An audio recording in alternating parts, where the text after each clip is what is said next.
Damanyu. Damanyu. Ini juga menjadi orang yang punya pengetahuan, sadar diri. Banyak pengetahuan, Damanyu. Yang kedua, Athanyu, mempelajari sesuatu manfaatnya apa? Ya. Yang ketiga, Athanyu, tahu diri. Yang keempat, Kalanyu, tahu waktu. Yang kelima, Matanyu, tahu ukuran. Yang keenam, Purisanyu, tahu masyarakat yang dihadapi. Yang ketujuh, Pugalanyu, ya, tahu tentang masyarakat. Ya. Jadi ada 7. Ya. Pugala artinya orang. Orang siapa yang bisa saya jadikan teman. Ya. Parisa, kelompok. Saya memposisikan diri bagaimana. Nah itu ada tuh tentang menjadi orang bijaksana berkesadaran. Ada 7 cara. Jadi topik tentang kesadaran ini banyak.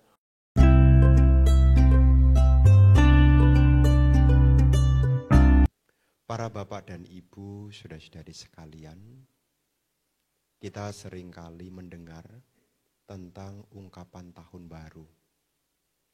Dan di dalam negara Buddhis, tahun baru juga disebut sebagai Metade, Hari Cinta Kasih. Tentu topik yang malam hari ini ingin Bante sampaikan tentu sehubungan dengan cinta kasih. Hal ini perlu Bante sampaikan, mengingat di dalam perjalanan hidup kita ini Bapak Ibu, yang namanya orang hidup, ini ada kontak indria. Ketika kita kontak dengan indria kita dengan objek, kalau objek yang kita temukan ini adalah objek yang menyenangkan, yang sesuai, tentu tidak menjadi sebuah masalah. Seperti kalau melihat hal-hal yang bagus, tidak timbul kebencian. Kalau mendengar suara-suara yang menyenangkan, tidak akan muncul kejengkelan.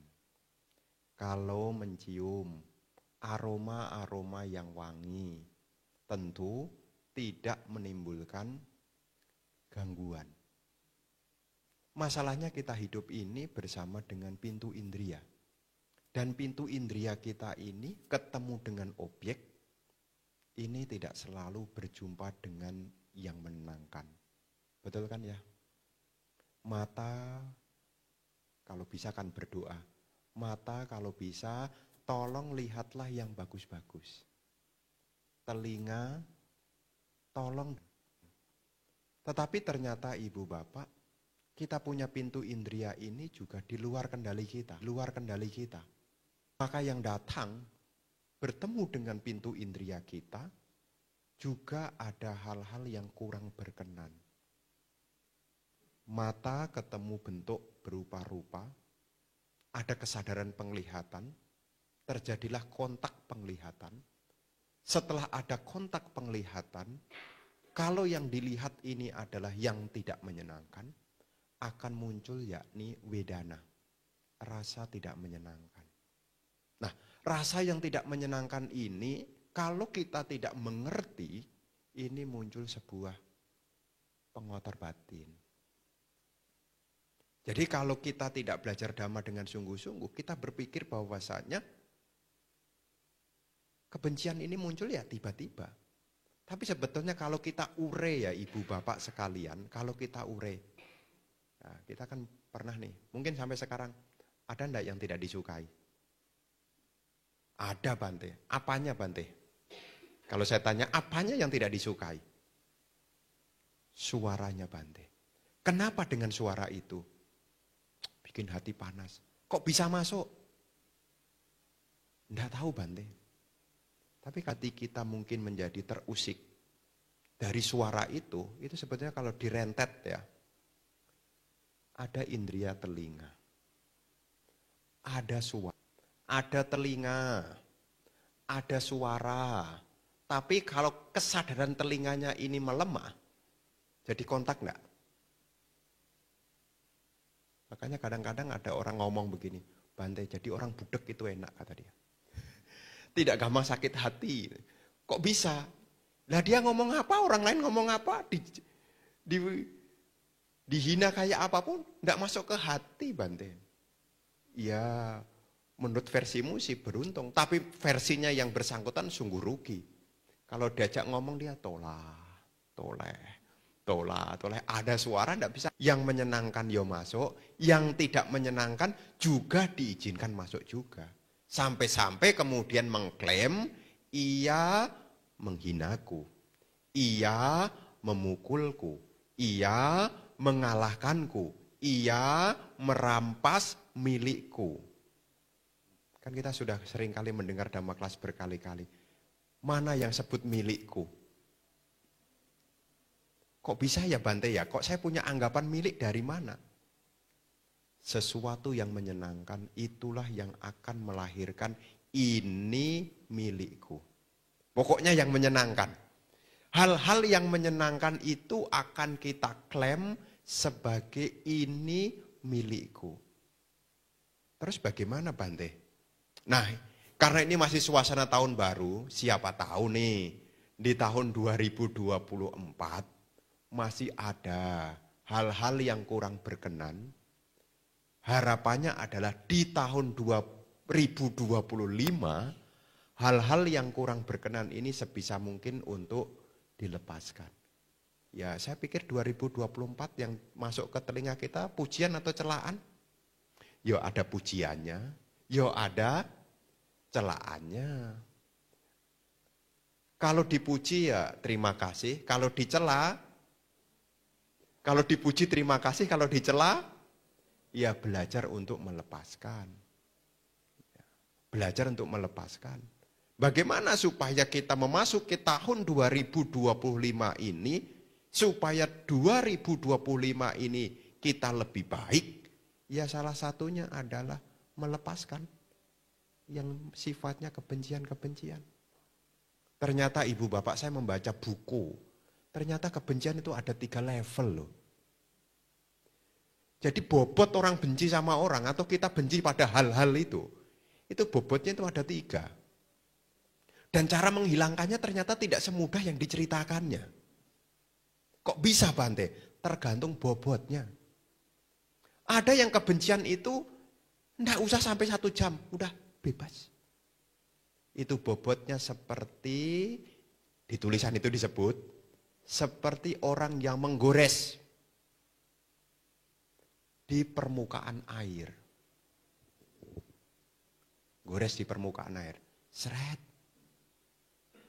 Nggak usah nunggu lama. Ya, nanti di rumah kalau di depan ada kolam tuh. Ya, jadi nanti kalau kita nyoret di air, seret. Nggak usah nunggu 1 jam. Ya, tapi bukan es beku loh ya. Saya ingat penjual es.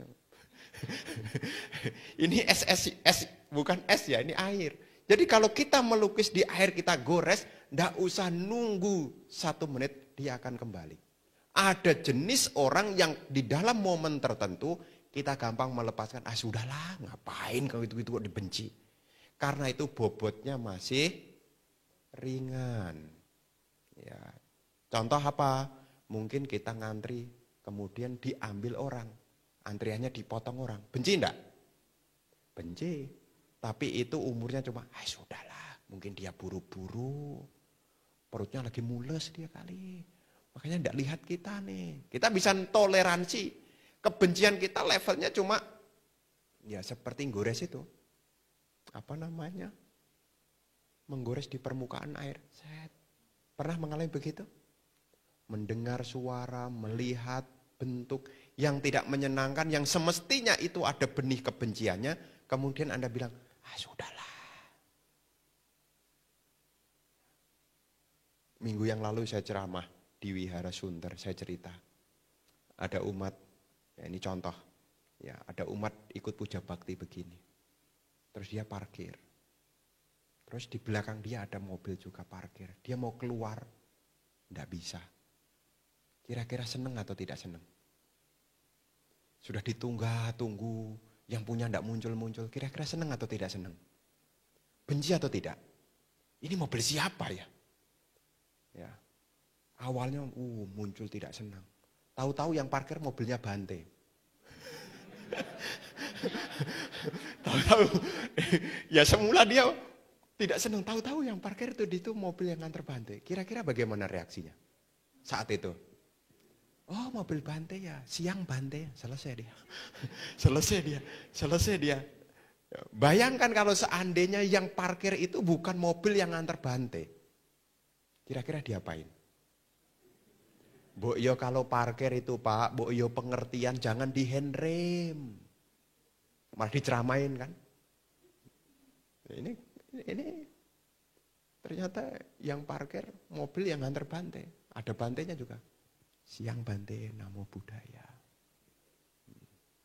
Kata orang yang di situ, ini sudah nunggu dari tadi loh. Tanya-tanya loh. Ini ibaratnya jenis yang pertama. Kita kadang-kadang jengkel, benci setelah tahu, sebentar.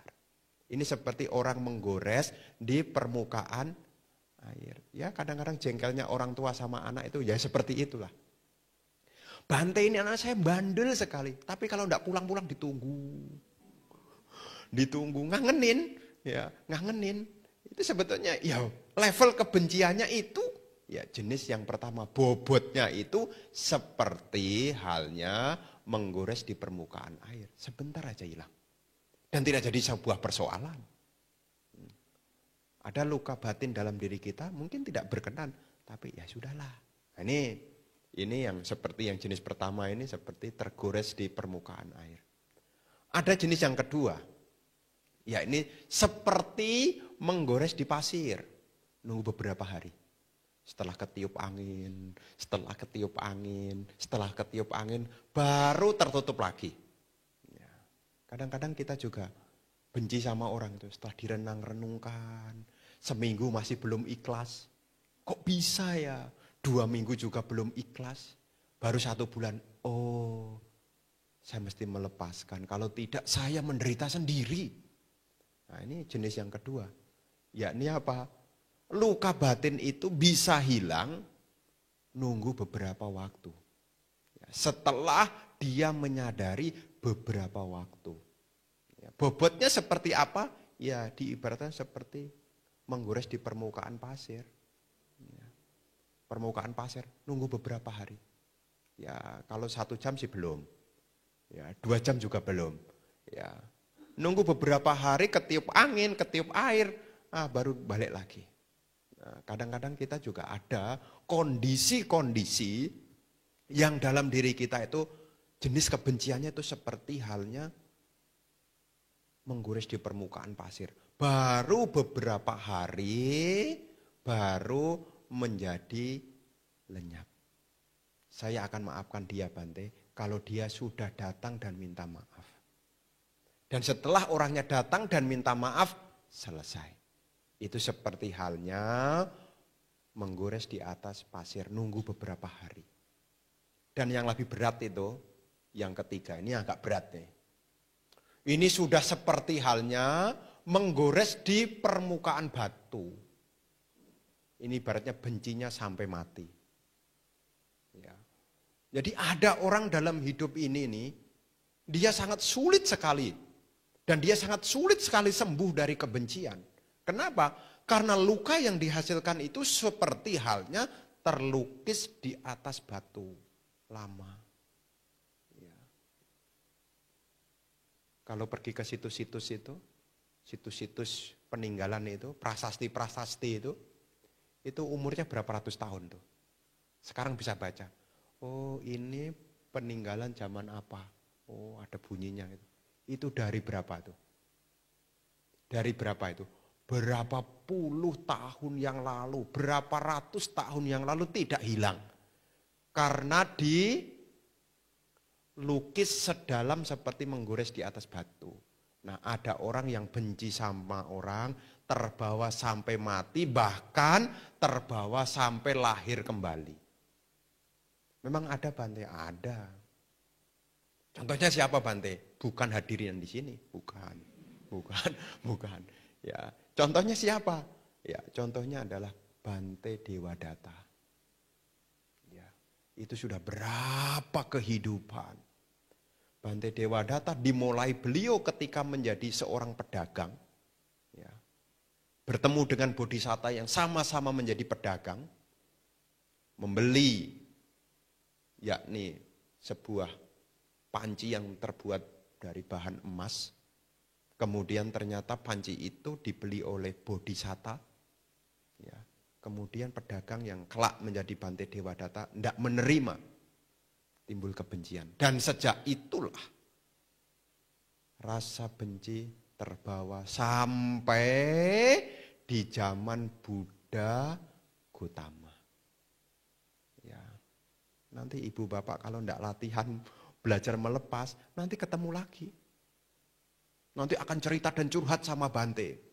Bante dalam hidup ini, kenapa air mata saya harus mesti keluar terus tiap hari Bante? Saya mesti ketemu dengan orang-orang ini, kok bisa ya Bante? Makanya sama orang mesti baik-baik. Supaya apa? Nanti ketemu di kehidupan yang akan datang, tidak ada yang membuat kita jadi terluka. Ya, nanti kalau ada hal yang kurang berkenan nih ibu bapak, jangan sampai tergores seperti di atas permukaan batu. Kenapa hal ini saya sampaikan? Karena di dalam ajaran Sang Buddha disebutkan bahwasanya dosa atau kebencian itu adalah salah satu dari penyebab keburukan yang tidak lain juga disebut sebagai penyebab dari penderitaan. Dan kita belajar Dhamma ini punya tujuan supaya kita tidak menderita. Ya, jadi memang sengaja topik malam hari ini saya sampaikan ini supaya kita, kan sekarang baru tren ya, healing. Ya, butuh healing. Dulu refreshing ya. Dulu refreshing, sekarang healing. Ya, healing itu penyembuhan. Kenapa ada yang perlu disembuhkan? Berarti ada yang luka. Kenapa bisa ada luka? Ada hal yang tidak mengenangkan. Kenapa bisa tidak menyenangkan? Karena kita muncul penolakan. Dan ini kalau diteruskan akan menjadi beban. Ya namanya hidup ini tidak pernah bisa memberi kepuasan kok. Selalu kurang kok. Ya selalu kurang.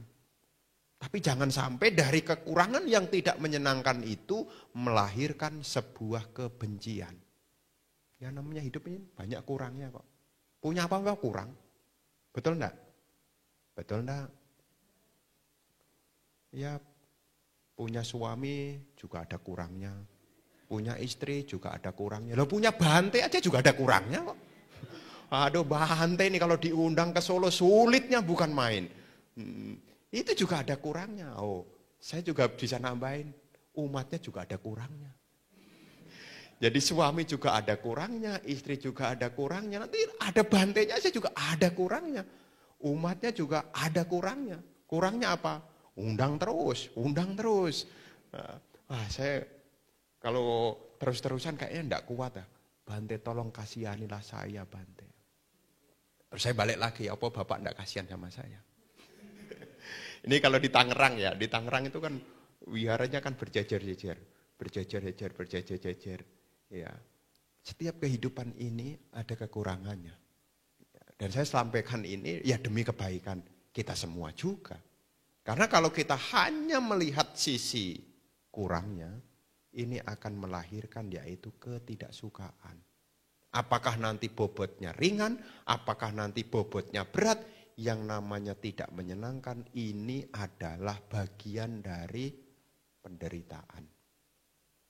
Nah, di dalam Anguttara Nikaya kelompok 5, Sutta ke-161 yang berjudul Patama Agata Pati Winaya Sutta. Di situ Guru Agung Buddha menjelaskan tentang ada 5 cara yang bisa digunakan untuk mengatasi kebencian. Ya. Ada 5 cara yang bisa digunakan untuk mengatasi kebencian. Ada 5 cara. Ini terkhusus kalau sudah benci. Kalau belum ya tidak usah dimunculkan. Ya, ini kalau kita sedang benci, ya ada salah satu. Ya kemarin ngobrol-ngobrol dengan umat. Ya umat itu memberi satu perumpamaan. Bener loh Bante ajaran Sang Buddha itu loh. Dia bilang begitu. Bener loh ajaran Sang Buddha loh Bante. Ya. Terus cerita itu saya ceritakan kepada yang lain lagi. Ya. Bener loh ajaran Sang Buddha. Kenapa? Kita diminta melihat ke dalam. Kok begitu? Iya. Dia kasih perumpamaan. Ya. Nggak tahu dia dapat dari mana. Dia kasih perumpamaan. Bante, kalau ada orang melempar bom molotov ke rumah kita dan rumah kita terbakar. Kira-kira kejar orangnya atau matikan apinya? Dia kasih perumpamaan begitu. Ya kalau logika sehari-hari siapa yang melempar itu yang dikejar. Terus ya begitu. Tapi setelah saya renungkan kemudian, ya mestinya ya apinya dipadamkan. Urusan orangnya pergi ya itu urusan dia. Yang penting rumah saya tidak menjadi habis terbakar. Demikian pula kalau ada orang yang berkata kasar pada kita, menyalakan kebencian di dalam hati kita, kejar orangnya atau padamkan apinya. Mendengar suara tidak menyenangkan, masuk ke hati kita terbakar enggak? Karena ciri dari dosa itu adalah panas. Ya, ciri dari patika itu panas, menyala, istilah sekarang menyala gitu kan. Menyala, ya. Kalau Anda mendengar suara yang tidak menyenangkan masuk ke telinga Anda, hati Anda menyala. Kira-kira Anda serang orangnya atau Anda redamkan apinya? Ya, saya ajak Anda berpikir. Ya, siapa tahu ya, gara-gara dia Bante, makanya saya jadi terbakar Bante.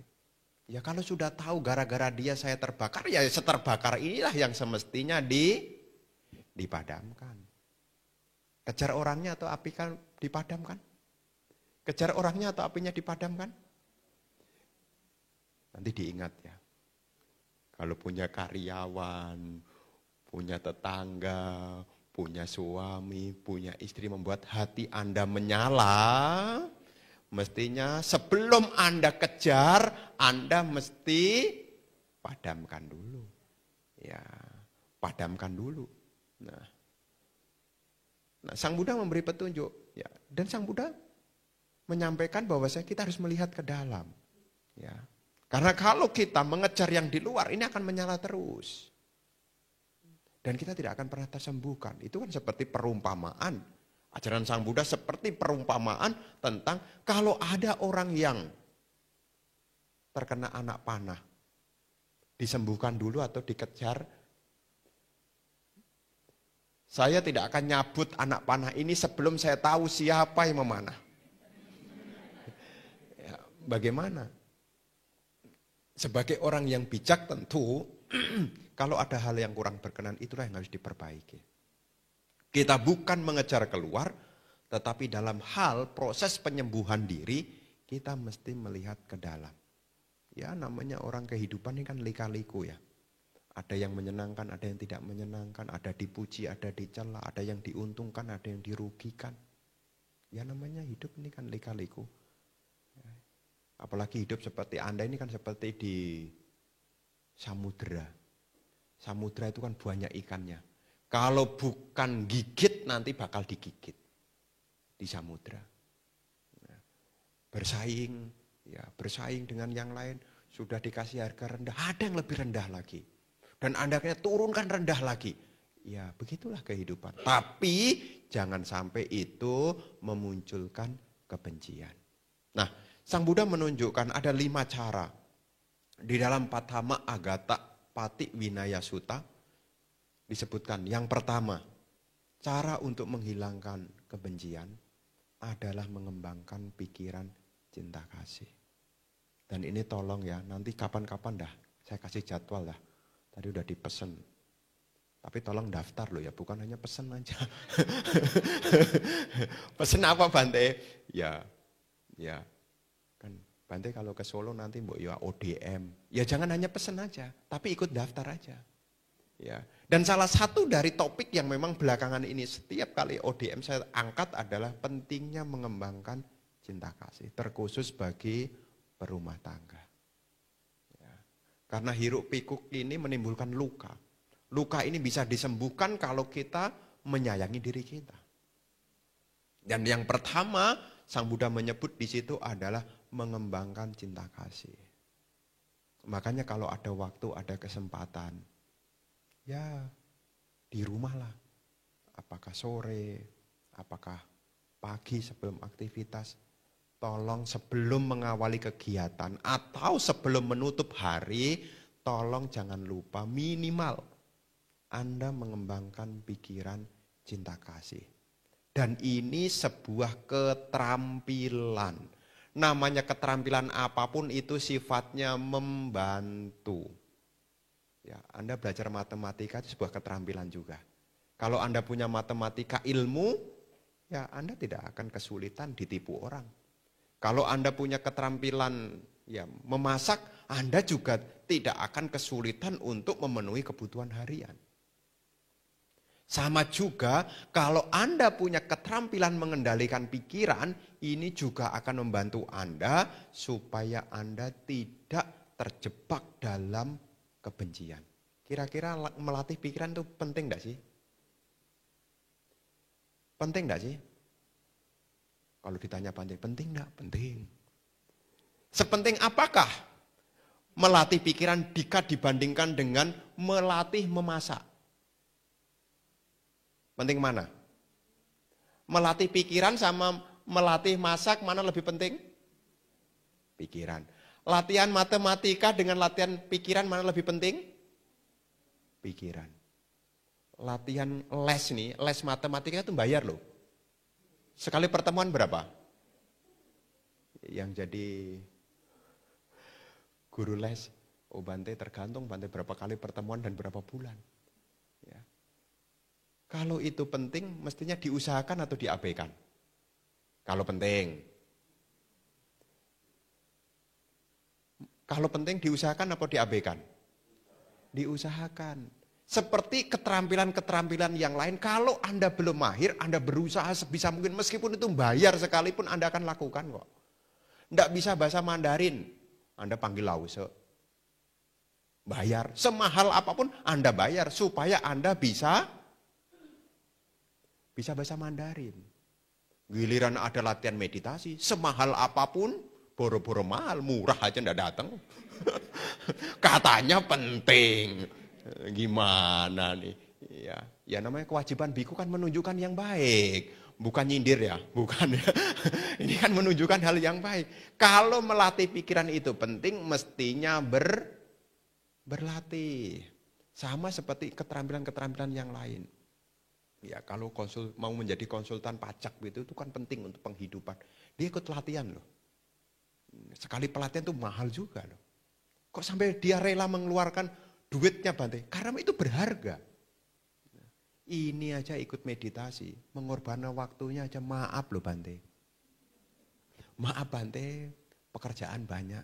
Oh ternyata melatih pikiran itu tidak begitu penting. Lebih penting adalah pekerjaan. Kalau pekerjaannya baru mumet, baru latihan pikiran. Sudah tersesat baru berlatih telat. Jadi yang pertama ini penting ya, latihan meta. Ini penting loh. Ya, penting. Kenapa saya katakan penting? Kalau seseorang ya, dalam hidupnya itu dia mengembangkan cinta kasih, dia tidak membenci, bisa dibayangkan. Ya, kalau dia punya keterampilan, ini sebuah keterampilan ya. Keterampilan itu kuncinya adalah pengulangan. Ya, terampil apapun itu kuncinya adalah pengulangan. Nah, keterampilan mengendalikan pikiran ini juga hasil dari pengulangan. Bukan hasil cukup dari kelas dhamma. Oh saya mengerti Bante, ternyata meta itu bagus. Ya tidak akan berkembang. Harus dilatih. Karena sebuah keterampilan. Jadi yang pertama untuk menghilangkan kebencian, kita berlatih yaitu mengembangkan cinta kasih. Cara yang sederhana yang bisa kita pakai, ya seperti biasa kita lakukan. Ya, punya niat yang bagus untuk tidak membenci dan menyampaikan di dalam hati kalimat cinta kasih. Ya, bisa menggunakan kalimat semoga semua makhluk berbahagia. Pernah dalam satu hari ingat kalimat itu? Penting atau tidak mengucapkan semoga makhluk bahagia? Mestinya penting. Kalau penting kira-kira diulangi atau tidak? Kayaknya. Kalau penting ya diulang-ulang, seperti orang minum itu penting maka diulangi lagi. Bayangkan kalau hidup kita minum tidak kontinu, apa yang terjadi? Sakit kan? Kan ada yang, kalau kita datang ke dokter, dokter yang bilang, Bapak mesti banyak minum. Betul kan ya? Udah hasil lab, udah dicek. Bilangnya apa? Bapak mesti banyak minum, supaya membantu kolesterolnya ini bisa berkurang, banyak minum. Minumnya nih kurang, makanya urinnya begini, hasilnya begini. Mesti banyak minum. Nah, sama kalau ada orang datang dengan beban pikiran, saya coba kasih resep juga. Ibu mesti banyak meditasi. Mesti banyak meditasi. Kalau dehidrasi, dokter bilang ibu mesti banyak minum. Kalau ibu sakit hati, Bante cuma pesan, ibu mesti rajin meditasi. Nah, ini salah satunya meta bawana. Jadi yang gampang temperamen, nanti kalau konsul jawaban saya, ibu mesti meditasi. Mesti meditasi. Bagaimana cara yang pertama ini? Ya kita latihan dengan cara verbal, dengan kata-kata dulu, yaitu menyampaikan kalimat semoga semua makhluk berbahagia. Semoga semua makhluk berbahagia. Karena apa yang kita sampaikan dengan kesadaran ini akan membantu supaya pikiran kita tidak mengarah kepada hal-hal yang kurang berkenan. Ini meta. Ya, ini tema yang sudah sering didengar. Hanya saya sampaikan nanti kalau ada, bukan hanya penting tapi daftar. Saya tidak butuh pengakuan penting, tapi saya butuh yang daftar. Kenapa? Loh kok Mbok ya apa ndak kasihan gitu loh. Udah jauh-jauh loh dari BSD loh sampai sini. Pesertanya itu lagi. Itu lagi. Apa benar ya buah karma itu memang terbatas ya?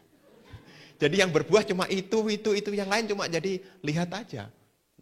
Ya, jadi nanti ibu bapak ini yang pertama bisa latihan mengembangkan pikiran cinta kasih.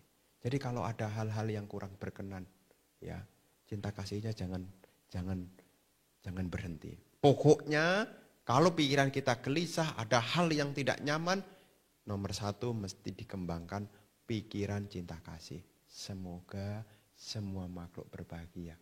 Melatih pikiran itu penting. Seperti ilmu-ilmu yang lainnya itu juga penting.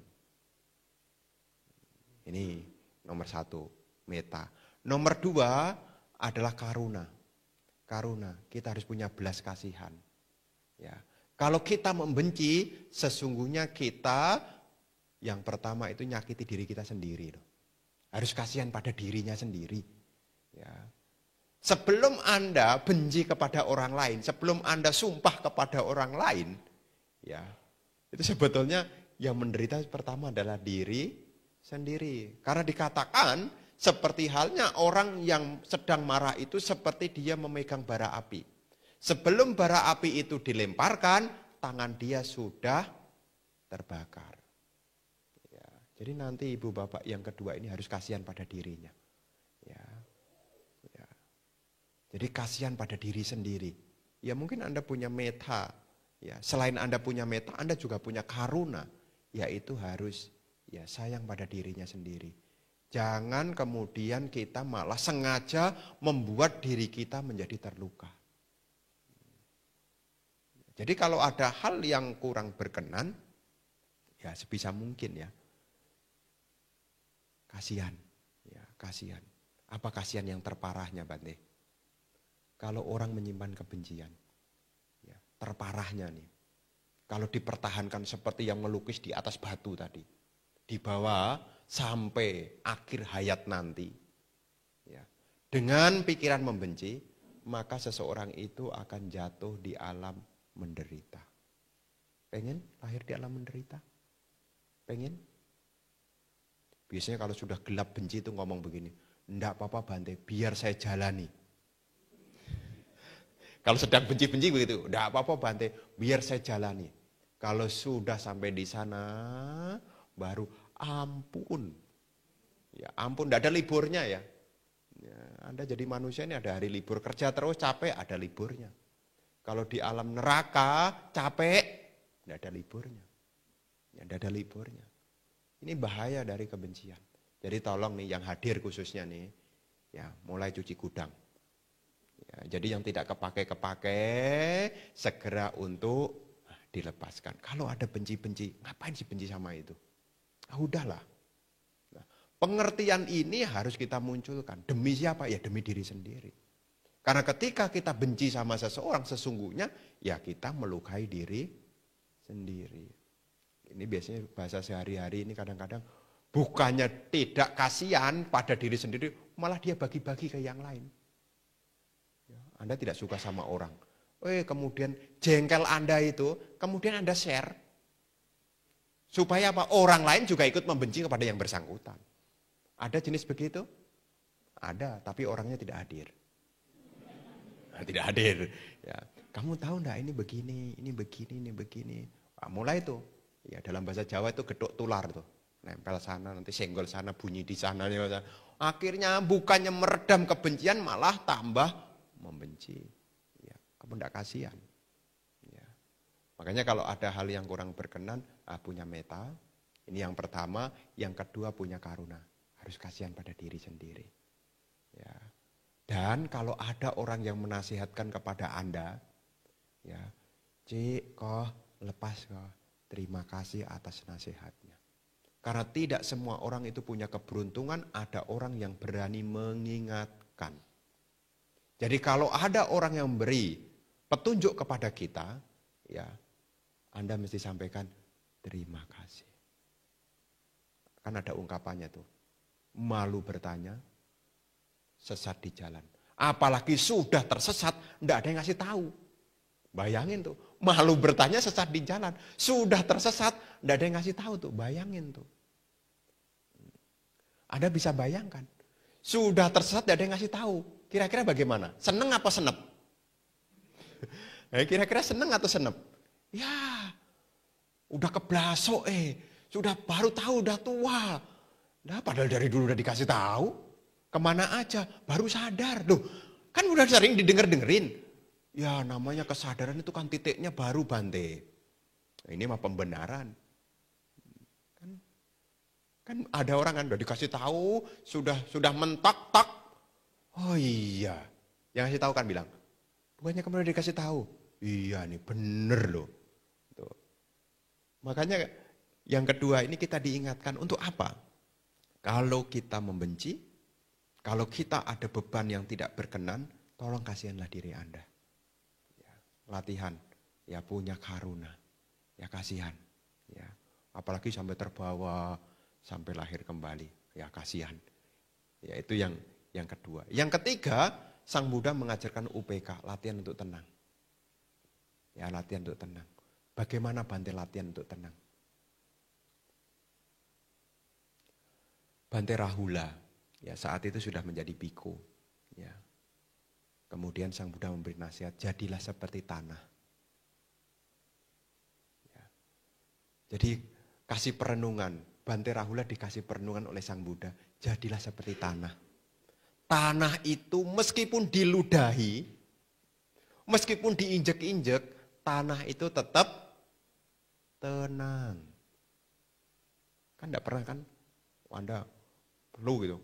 Serat, pak. Kemudian tanah itu protes gitu. Nah, ini kan saya juga punya perasaan. Nah, dia ya diam aja. Nah, seperti itulah kita latihan, seperti halnya bumi. Meskipun ada hal yang kurang berkenan, latihan untuk tetap tenang. Ya, untuk tetap tenang, seperti bumi. Bumi itu simbol dari kesabaran. Ya. Bumi itu seperti simbol kesabaran. Mau diinjek-injek kayak apa, mau diludahin kayak apa, mau dikotorin kayak apa, dia tidak pernah membalas sedikit pun. Dia tidak pernah membalas sedikit pun. Mau dia apapun. Ya. Ketenangan ini juga tidak lepas dari kesabaran. Ya, jadi kalau ada hal yang kurang berkenan, latihan tetap tenang dan sabar. Ya, sabar. Ini juga kualitas yang baik juga untuk kita kembangkan. Aslinya sabar ini sudah ada di dalam diri ibu bapak. Sudah ada. Tenang juga artinya sudah ada. Hanya masalahnya belum dipupuk dan juga belum disiram. Kalau bahasa Jawa itu nanem, ya jadinya kontet. Ya kontet itu ya tumbuh tapi ya enggak bisa berkembang. Ya enggak bisa kembang. Aslinya sudah ada. Tenang ada enggak dalam diri kita? Tenang ada enggak? Ada. Sabar sudah ada enggak? Ada. Hanya masalahnya belum disiram, artinya belum dikembangkan. Belum dipupuk, artinya belum diulang-ulang. Jadi masih ditidurkan tuh. Ya. Aslinya sudah ada. Jadi yang ketiga ini adalah ya milikilah, yaitu ketenangan. Nah salah satunya ya jadi seperti bumi. Ya meskipun diinjek, meskipun dikotori ya tetap tenang. Nah pintu indera kita juga sebisa mungkin untuk latihan tenang. Meskipun ada objek apapun, ini akan melindungi kita kalau kita juga punya ketenangan. Ya, latihan, ya, bukan hanya bicara penting ya, latihan. Nah ini UPK, yang ketiga nih UPK ini sangat membantu. Ya. Kemudian yang keempat, ini bisa dipakai juga. Meta, Karuna, UPK. Nah, yang keempat adalah disebut di situ adalah asati amanasikara. Belajar untuk mengabaikan. Jangan digenggam. Ya sudahlah. Gitu loh. Yang membuat itu bertahan karena kita ingat-ingat. Namanya sati. Sati itu ingat. Kalau asati berarti tidak usah diingat. Ya. Asati amanasikara. Tidak usah diingat, tidak usah dianalisis. Ya sudahlah. Ini bisa dipakai juga. Kenapa kadang-kadang kebencian itu tidak bisa hilang? Karena kita sendiri yang masih nginget-nginget. Tapi kan kepikiran Bante, diinget soalnya. Kan teringat sendiri Bante, ada ingatan-ingatan yang lain. Kenapa yang diingat cuma yang itu-itu saja? Salah siapa? Kan sebetulnya ingatan kita bukan hanya satu hal. Dia pernah melukai saya loh Bante, benar. Tapi apakah ingatan kita hanya terluka itu? Ini contoh-contoh aja sih. Apakah hanya itu saya? Kan tidak. Masih ingat yang lain. Besok ada sate kambing. Mau ingat-ingat yang lain. Jangan ingatnya, oh dia ini begini. Kan ada hal-hal lain yang bisa kita ingat. Pekerjaan-pekerjaan kita yang berharga. Itu kan yang mestinya kita mesti arahkan. Kenapa kok kita mengarahkan ke situ? Ya karena kita tidak ingat dhamma. Jadi kita tidak belajar untuk melepaskan. Makanya di poin yang keempat itu kita latihan untuk apa? Yakni belajar untuk ya jangan terlalu diingat-ingat. Ya, kalau hal yang baik boleh diingat. Kalau hal yang buruk, kalau hal yang baik boleh diingat. Kalau yang buruk, tidak usah diingat. Kenapa kok tidak usah diingat? Karena itu akan menimbulkan penyesalan. Kalau penyesalan kira-kira pikirannya baik atau pikiran buruk yang muncul? Ya tapi yang sudah terjadi Bante. Yang sudah terjadi bukan untuk disesali. Yang sudah terjadi untuk diperbaiki. Jadi kalau ada hal-hal yang kurang berkenan menimbulkan kebencian bukan untuk disesali. Tetapi berusaha untuk diperbaiki. Saya pernah mendengar orang, dia benci sekali pada dirinya sendiri. Dia benci sekali pada dirinya sendiri. Kenapa? Karena pernah melakukan kekeliruan. Dan dia merasa itu sangat tidak baik untuk dirinya. Ya sudah berlalu mau diapain? Bahkan mau menyanyikan lagu hilangkanlah ingatanku juga tidak akan pernah hilang. Tidak akan pernah hilang. Mau diapain? Ya. Kalau itu hal yang kurang berkenan sudah terjadi, ya belajarlah untuk memperbaiki. Yang sudah berlalu latihan melepaskan, apa yang diperbaiki inilah yang berguna untuk yang akan datang. Yang namanya orang hidup itu tidak kurang dari keliru. Sudah berlatih aja ada keliru, apalagi tidak latihan. Ya. Tapi kalaupun ada kegagalan, ketidakberhasilan, minimal kita tidak ada benci. Belajar untuk apa? Ya belajar untuk ya melepaskan. Ya, kita perbaiki. Jadi yang poin yang keempat disebutkan di sana bahwasanya kalau kita mengembangkan ajaran ini, ya kita bisa melepaskan kebencian. Yang keempat disebut dengan asati amanasikara. Berusaha untuk ya tidak memberi pengingatan terus-menerus dengan hal-hal yang kurang berkenan. Dan yang kelima disebut di sana adalah kama sakata. Kama sakata ini adalah setiap orang mewarisi karma masing-masing. Apa yang kita terima ini juga tidak lepas dari apa yang kita tanam. Ya, jadi apa yang kita terima ini tidak lepas dari apa yang kita tanam. Kalau buah yang kita petik adalah buah dari yang kita tanam, apa yang kita benci coba? Ini kan ya tanaman sendiri. Ya. Tahu-tahu panennya pete, tapi dirinya tidak suka pete. Kok bisa muncul pete? Ya karena kemarin tanamnya pohon pete. Tidak mungkin. Punya ladang ditanami pohon pete, berdoanya semoga berbuah mangga. Ya kalau tanamnya pete ya buahnya tetap pete. Kalau tanamnya mangga buahnya mangga, kalau tanamnya duren buahnya ya duren. Nah sama juga kalau seandainya yang datang pada kita, baik disengaja atau tidak disengaja, yang datang itu adalah hal yang tidak menyenangkan, kita mesti ingat, ini sebetulnya juga tidak lepas dari apa yang saya tanam. Ya.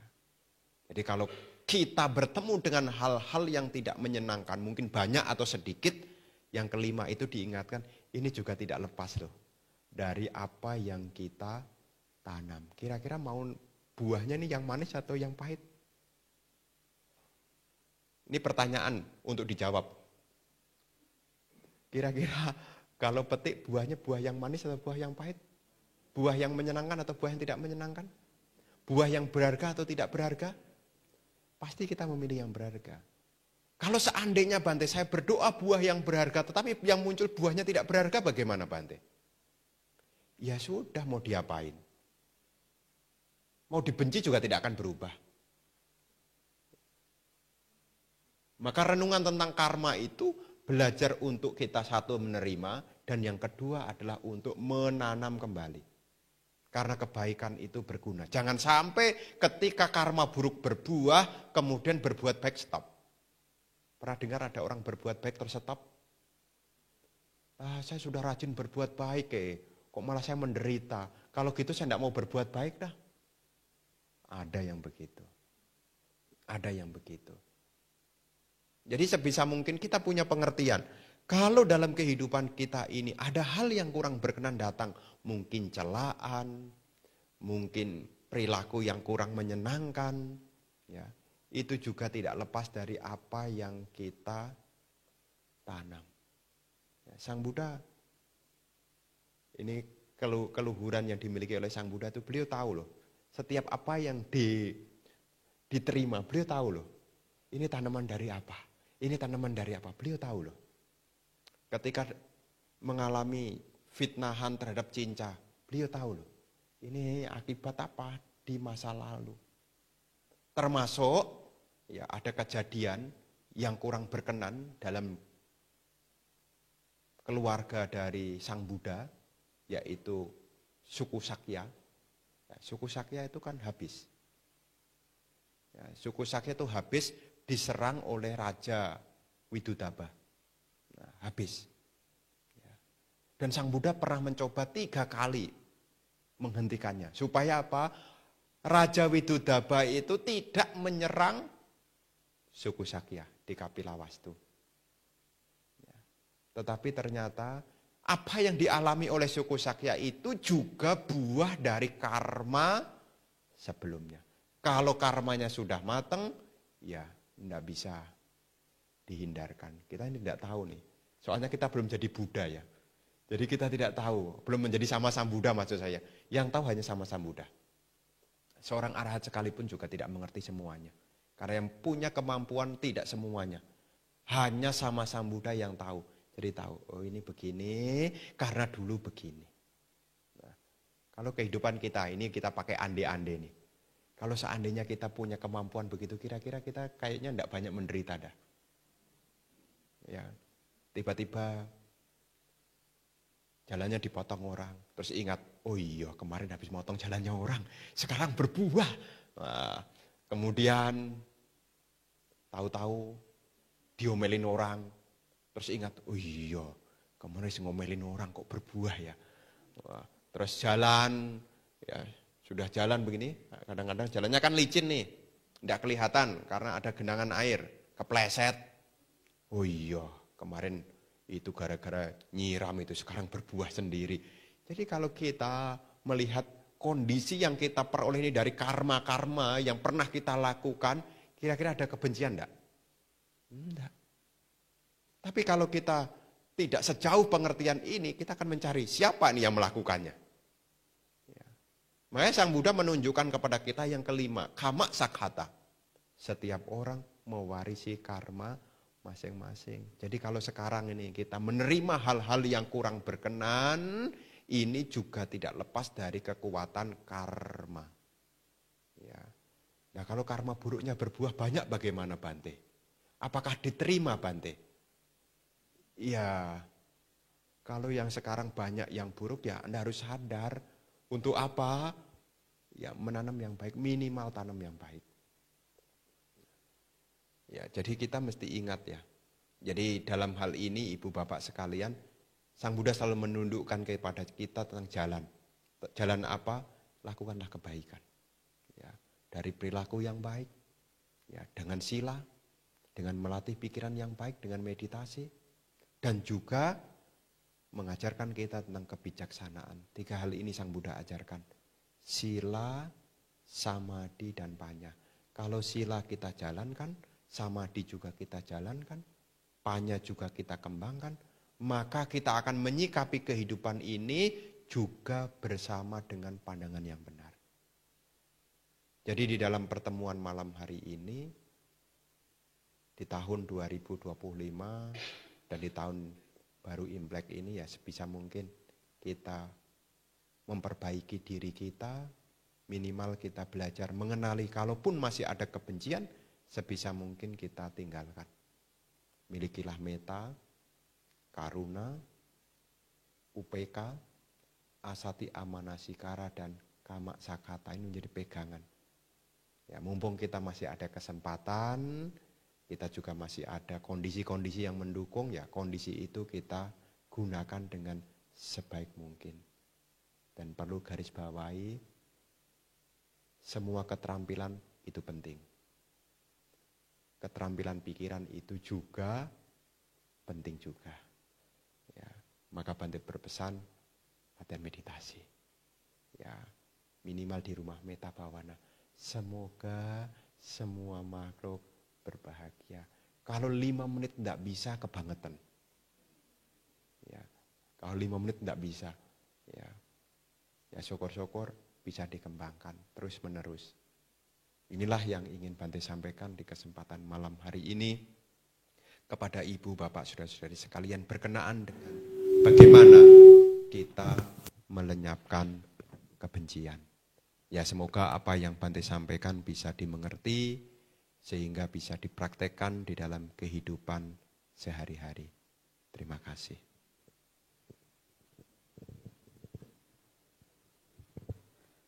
Demikianlah tadi materi yang telah disampaikan oleh Bante. Untuk selanjutnya adalah sesi tanya jawab. Kami persilakan untuk umat dapat bertanya. Bagi yang ingin bertanya, silakan menuju ke mic yang telah disediakan.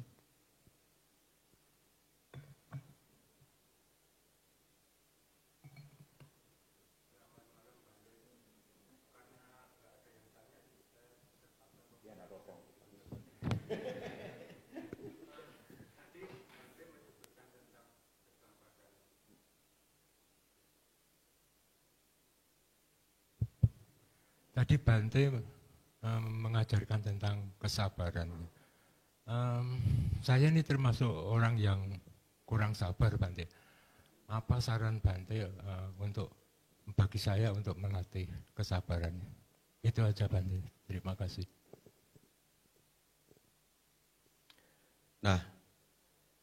Ini pertanyaan yang bagus.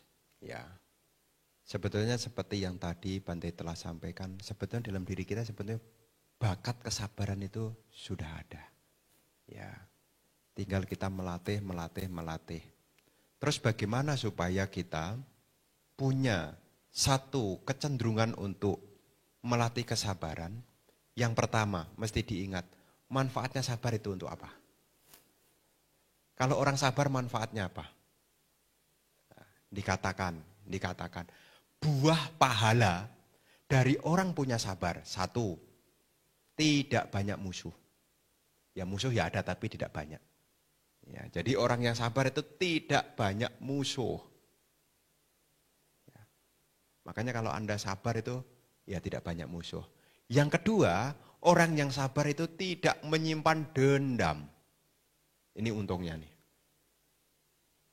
Yang ketiga, disebut di sana, ini sambil ngingat lagi ya. Yang pertama, apa? Tidak banyak musuh. Yang kedua, tidak menyimpan dendam. Yang ketiga, tidak banyak melakukan kesalahan. Jadi orang yang sabar itu tidak banyak salah. Ya, karena apa? Dia nahan diri. Ya. Kenapa ada orang salah dia ceroboh, tidak sabar? Jadi yang ketiga, pahala dari orang yang punya kesabaran itu adalah tidak ceroboh. Kemudian yang keempat, pikirannya tenang. Ini buah dari sabar. Jadi punya pikiran yang tenang. Dan yang kelima disebut, ketika hancurnya tubuh jasmani, lahir kembali di alam bahagia. Terus di suta itu juga disebutkan, apa akibat kalau orang itu tidak sabar? Ya sebaliknya. Kalau orang sabar pahalanya 5, kalau orang tidak sabar akibatnya juga 5. 1, kalau orang tidak sabar banyak musuh. 2, kalau orang tidak sabar menyimpan dendam. Yang ketiga, di situ ceroboh, ya, melakukan kesalahan. Yang keempat, pikirannya kacau. Dan yang kelima, ketika hancurnya tubuh jasmani, lahir kembali di alam menderita.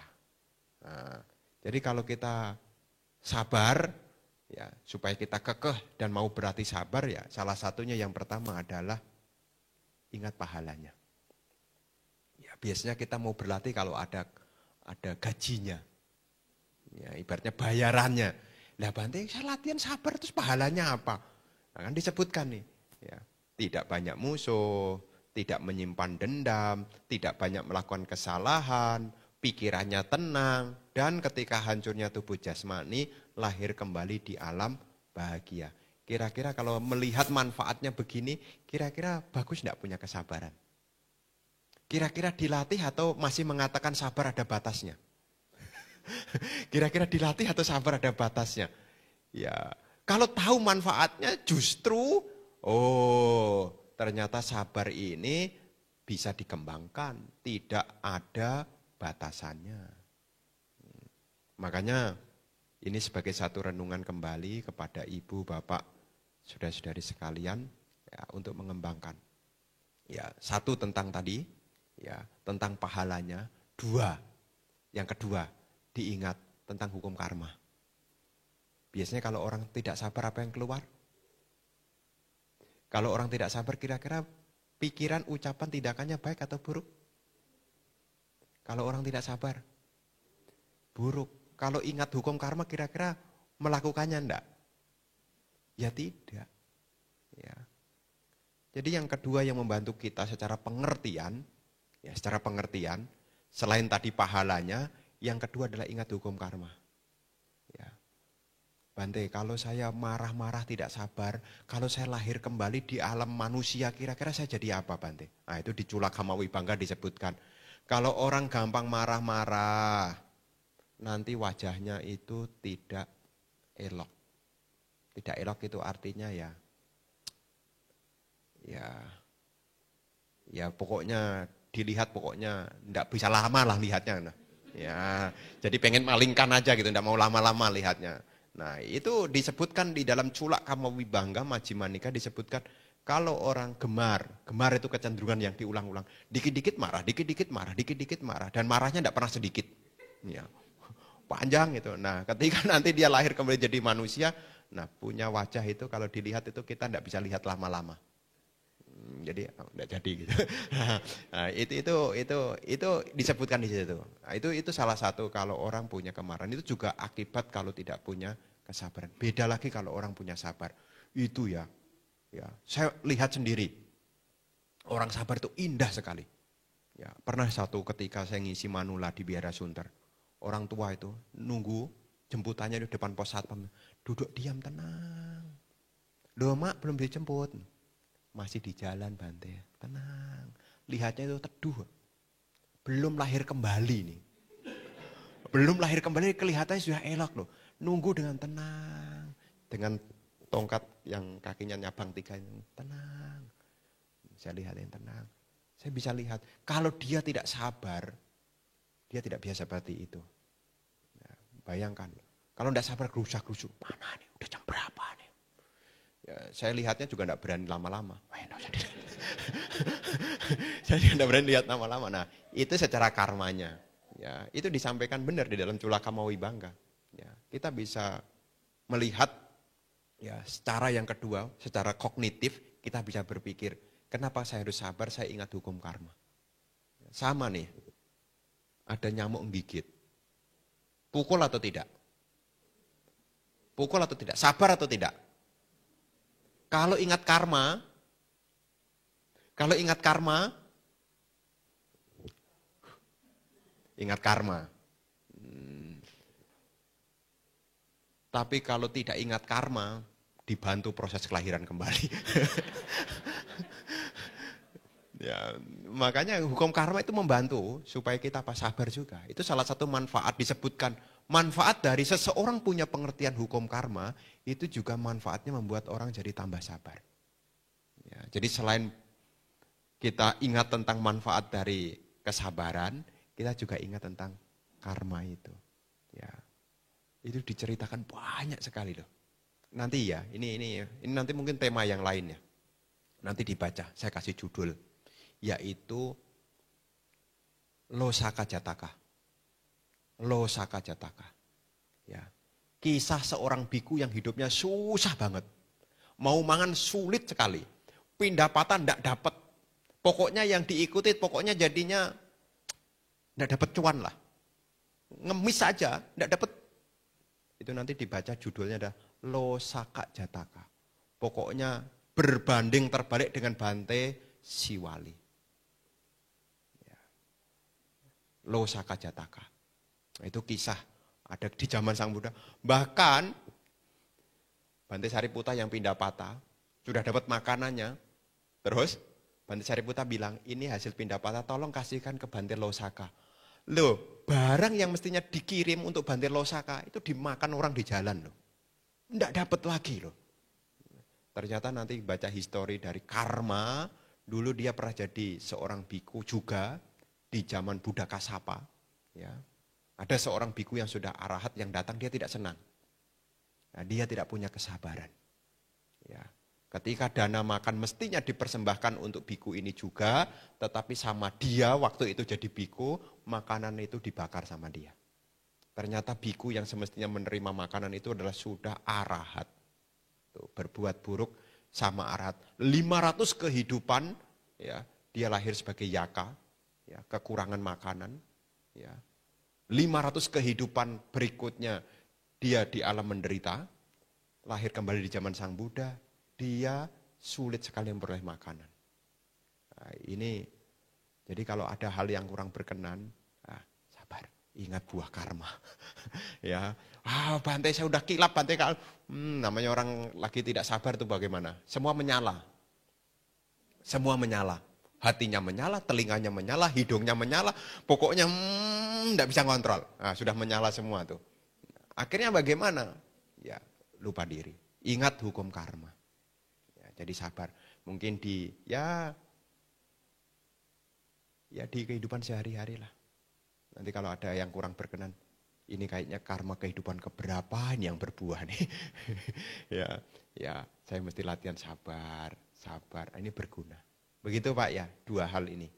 Ya, dua hal ini secara kognitif ya, pemikiran ini bisa dimunculkan, ini membantu. Ya, mengerti tentang pahala dari punya kesabaran dan juga selalu diingat tentang hukum karma. Supaya kita juga berkembang di dalam kesabaran. Ya. Izin Bante, ada pertanyaan dari kolom komentar YouTube dari Daisy Widya. Izin bertanya, Bante, Namo Buddhaya Bante, kalau kita mengalami kehilangan, misal kerabat meninggal, itu cara mengatasi perasaan yang tidak menyenangkannya, itu bagaimana? Apakah ada step-step atau langkah-langkahnya Bante? Terima kasih. Nah, ya salah satu munculnya kehilangan yang menimbulkan ketidaksenangan itu kan bermula dari rasa memiliki. Ini milikku. Nah, karena kita menganggap ini milikku dan yang disebut milikku itu berubah, maka disitulah munculnya penderitaan. Ya, apapun lah yang kita miliki. Punya sandal menyenangkan. Kalau seandainya dipakai berjalan tahu-tahu copot, senang atau tidak senang? Tidak senang. Bagaimana untuk melepaskan ketidaksenangan itu? Mengerti tentang ketidakkekalan. Semua yang aku miliki wajar berubah, wajar terpisah. Itu kan ada di dalam renungan. Sabehi mepiehi manapehi nanabawo winabawo. Segala yang kumiliki dan kusenangi wajar berubah, wajar terpisah. Kalau kita menolak bagaimana? Ya menderita. Jadi menderitanya itu dibuat sendiri atau karena kondisi? Ya dibuat sendiri. Kenapa? Karena kita tidak berlatih bahwasanya segala yang aku miliki ini wajar berubah, wajar terpisah. Tapi kan masih nangis terus Bante. Iya, karena masih menganggap ini milikku. Ya. Jadi masih ada kelekatan ketidaksenangan ya karena masih ada anggapan tentang ini milikku. Jadi pengertian tentang segala yang kumiliki, kucintai, wajar berubah, wajar terpisah, ini membantu. Ya, kalau ada hal-hal yang kurang berkenan. Nanti punya gelang, jalannya jatuh, ya harus dimengerti. Apa yang aku miliki wajar berubah, wajar terpisah. Ya, ini dipakai. Ya. Jadi kehilangan apapun ya ini juga harus dipakai. Perenungannya tentang apa yang aku miliki, aku cintai, wajar berubah, wajar terpisah. Kalau bukan dia yang meninggalkan sayanya yang akan meninggalkan dia. Itu sudah hukumnya itu begitu. Begitu ya.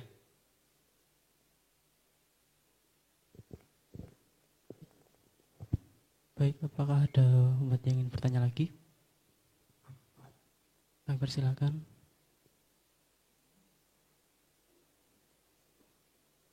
Baik, silakan Bapak. Izin bertanya Bante, kalau untuk meditasi itu kan ada termasuk meditasi duduk. Nah, pertanyaan saya ketika saya menyadari misal saya mau melakukan perbuatan buruk, itu kan timbul itu ada yang mengingatkan. Ya. Apakah itu termasuk bagian dari meditasi? Itu satu. Yang kedua, cara untuk melatih meningkatkan kesadaran kita supaya kita bisa selalu peka, itu caranya seperti apa? Terima kasih.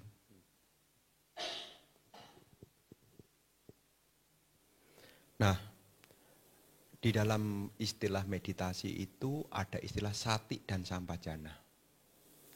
Ada istilah sati dan sampajana. Sati itu artinya ingat. Sampajana itu artinya tahu. Dalam hal ini adalah kebijaksanaan. Jadi kalau kita dalam diri kita, seperti tadi disampaikan, ada yang mengingatkan, namanya sati. Dan ada sampajana. Ya, ada sampajana karena ada pengetahuan. Dan itu sangat wajar sekali ya dalam diri seseorang. Ada sati dan sampajana. Munculnya dari mana sati dan sampajana itu? Munculnya karena ada yoniso manasikara. Yoniso manasikara adalah usaha untuk memunculkan kebijaksanaan. Dari mana munculnya yoniso manasikara itu? Dari keyakinan. Keyakinan itu muncul dari mana? Mendengarkan dhamma. Mendengarkan dhamma munculnya dari mana? Berasosiasi dengan teman-teman yang baik. Maka disebutkan di sana, kalau seseorang bergaul dengan orang yang baik, dia akan banyak mendengarkan dhamma. Dhamma sawanang. Setelah dia mendengarkan dhamma, akan muncul keyakinan. Dengan adanya keyakinan, dia akan berkembang di dalam yoniso manasikara. Adanya yoniso manasikara akan berkembang di dalam sati dan sampajana. Jadi dia akan ingat dan tahu. Nah, jadi kita yang tadi diceritakan itu sebenarnya sati dan sampajananya berkembang. Ingat ini tidak baik dan tahu itu tidak baik. Namanya sati dan sampajana. Kadang-kadang sati dan sampajana kita ini juga mengalami naik dan turun. Ya. Kadang-kadang sudah tahu itu hal yang buruk, kenapa dilakukan? Karena kita masih toleransi, ini kan enak. Karena berpikir itu enak, itu menyenangkan, kadang-kadang kita punya sati jadinya ya lemah. Tapi kalau kita punya keyakinan, meskipun itu menyenangkan sekalipun, kita bisa ngerem. Ini gunanya sati dan sampajana. Ketika ibu dan bapak marah-marah, sadar enggak? Tahu enggak? Ingat enggak kalau itu marah? Kenapa dilakukan? Rasanya seneng loh Bante. Kalau saya bisa ngomong bener rasanya seneng loh Bante. Nah itu dia. Ya. Jadi ketika kita sedang muncul, tahu ini tidak baik, itu adalah sati. Ya, ingat tentang itu tidak baik adalah sati. Dan tahu tentang akibat-akibat dari keburukan itu punya pengetahuan. Namanya sampajana. Terus bagaimana supaya kita berkembang? Berkesadaran, punya kepekaan setiap saat. Memang disebutkan di situ adalah pengembangan. Yaitu sati patana. Ya, sati patana. Ya. Kalau duduk, menyadari saat ini sedang duduk. Istilahnya begitu. Tahu apa yang sedang dikerjakan.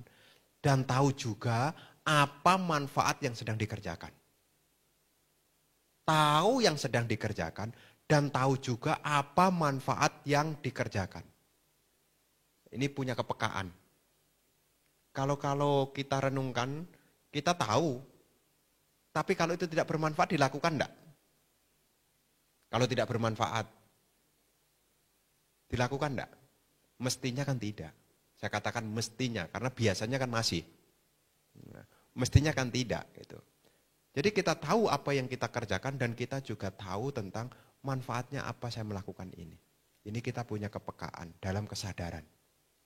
Ya, dalam kesadaran. Dan di dalam topik-topik dhamma ini, ya kita diingatkan tentang 3 hal. Ini memang kerja yang ekstra. Selain kita menjaga tubuh jasmani, kita juga diminta menjaga ucapan kita. Selain menjaga ucapan kita, kita juga diminta menjaga pikiran kita. Karena pintu penghubung jadi karma, itu ya 3 ini. Apa yang kita lakukan, kalau tidak disadari dan tidak direnungkan manfaatnya, bisa salah jalan juga. Apa yang kita ucapkan, kalau tidak direnungkan, tidak disadari manfaatnya, bisa salah juga, termasuk pikiran kita. Ya, jadi dalam hal ini membangun kesadaran itu bukan hanya pikiran aja loh ya.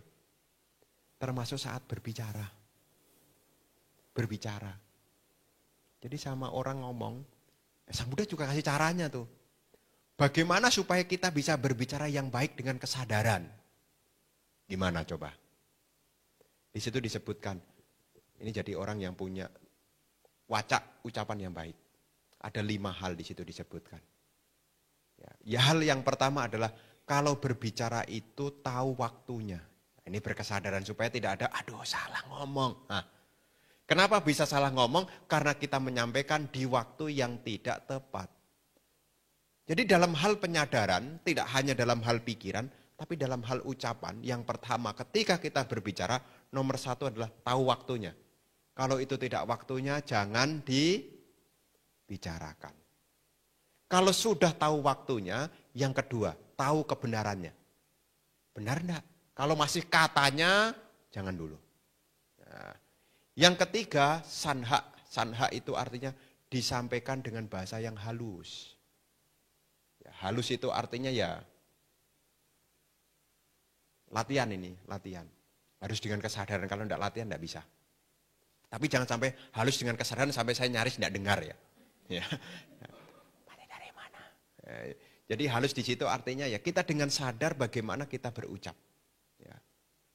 Tahu waktunya, tahu kebenarannya, tahu yang kita omongkan adalah hal yang benar. Kemudian tahu tentang cara mengucapkannya halus. Yang ketiga, tahu manfaatnya. Saya ngomong ini manfaatnya apa? Ya, ini bahasa Palinya adalah atak samhita. Ya, tahu manfaatnya. Dan yang kelima, kalau berbicara itu meta citena dengan pikiran cinta kasih. Ya, ini dalam bahasa Pali. Yang nomor 1 tadi, kalena cak basita hoti. Jadi berbicara waktu yang tepat. Kalena cak basita hoti. Yang kedua, saca cak basita hoti. Yang ketiga, sanha cak basita hoti. Yang keempat, atak samhita cak basita hoti. Dan yang kelima adalah meta citena cak basita hoti.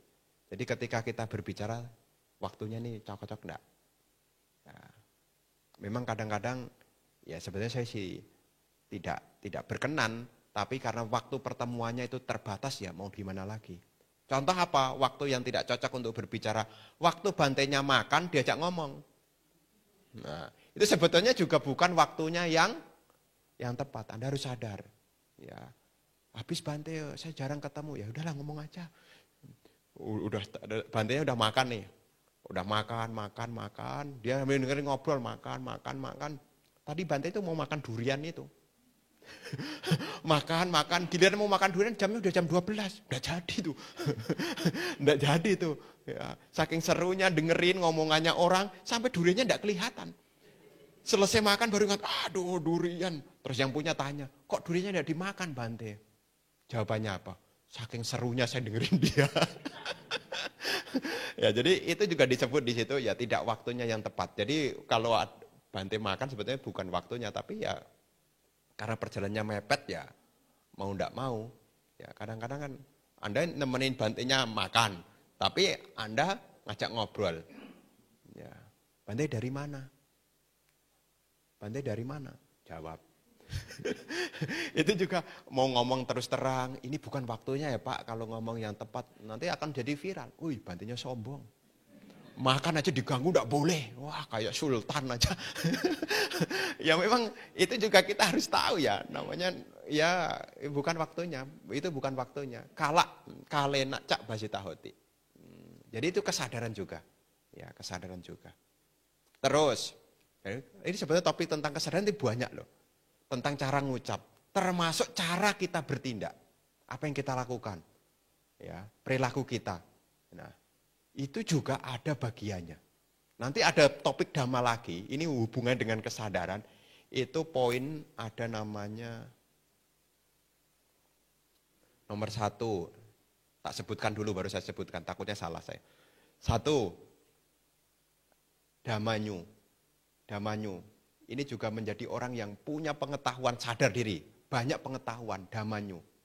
Yang kedua, athanyu. Mempelajari sesuatu manfaatnya apa? Ya. Yang ketiga, athanyu. Tahu diri. Yang keempat, kalanyu. Tahu waktu. Yang kelima, matanyu. Tahu ukuran. Yang keenam, purisanyu.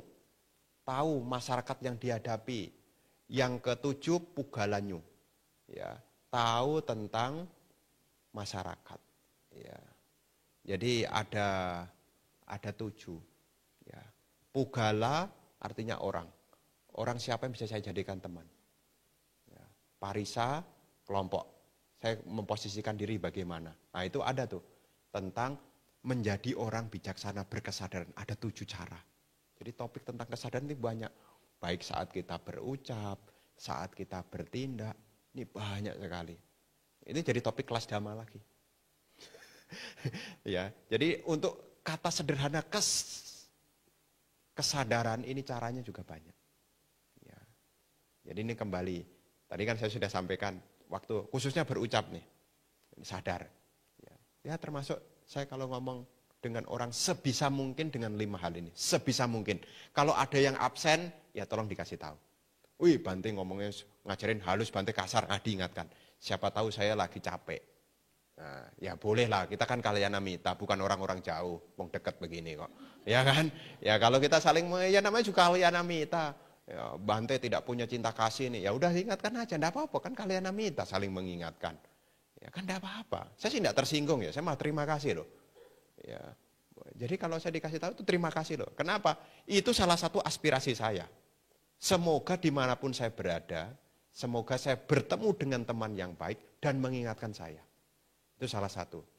Ya, jadi dalam kehidupan kita nih, nanti kalau Anda berdoa, wis punya harapan lahir kembali, selain lahir di alam bahagia, Anda juga harus bertekad juga. Bertemu dengan orang yang baik dan memberi petunjuk. Nah itu berkah itu. Ya, di dalam Dhammapada diibaratkan seperti orang yang menemukan harta karun yang tersembunyi. Ya, jadi kalau ada orang yang cerewetin Anda, ya itu bagus juga. Itu salah satu aspirasi Anda sekarang terkabul. Anda diingatkan terus, nah, itu berguna juga. Nah, ini kurang lebih begitu ya tentang kesadaran. Begitu ya. Izin Bante, ada pertanyaan dari kolom komentar YouTube lagi. Atas nama Nining. Selamat malam Bante. Karena keterampilan akan semakin bagus jika diajarkan sedini mungkin.